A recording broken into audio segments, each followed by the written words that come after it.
Welcome to Storytimer. Larry Suel.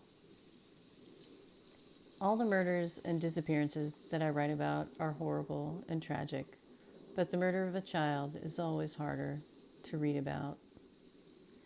Larry Suel was 5. He was walking to his Head Start kindergarten at the East Wayne Street Opportunity Center in southeast Fort Wayne, all by himself on Monday, March 6, 1972. I imagine he was very proud to be going to school like a big boy. He was probably looking forward to playing with his friends and all that the day at kindergarten would have in store. He did not make it to school, and the officials there called his home at lunchtime to inquire about his absence. They wanted to speak to his mother, Dorothy, but Dorothy had gone to her own mother's funeral in Mississippi. His older siblings called their mother, and she returned to Fort Wayne as quickly as possible. My heart absolutely breaks for Dorothy and the whole family. She had gone all the way back to Mississippi to her own mother's funeral, and while she's gone, her 5-year-old son was kidnapped. Meanwhile, groups of volunteers, more than 200 people, searched diligently for little Larry. Those volunteers, sadly, found Larry on Wednesday, March 8, 1972, just a few blocks from his home.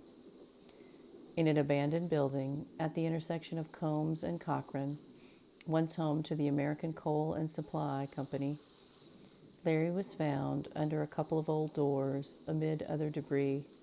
His hands were tied behind his back. He had been strangled with rope and was still tightly wound around his neck. He was lying face down and was fully clothed. Investigators did not believe that he had been sexually assaulted, according to the newspaper reports. But we can probably surmise that that was the reason for taking him. Was this killer someone from the neighborhood, or was this the work of a stranger? This seems like a killing just for the sake of killing. And what I mean by that is it looks like the work of a sort of apex predator who had experience. That's just my opinion, but this killer managed to take this child off the street in broad daylight and murder him and get away with it in a busy neighborhood of Fort Wayne, Indiana. So, suspects don't, there's not a suspect that immediately jumps to mind from my research on this area in this time period, but um, hopefully cold case investigators will be looking at this case. Hopefully, if we bring enough attention to it, someone will come forward.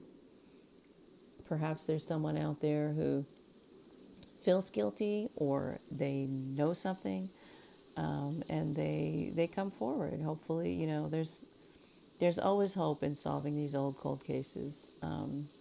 Loyalties change. People's thoughts about whether or not they should come forward change over time.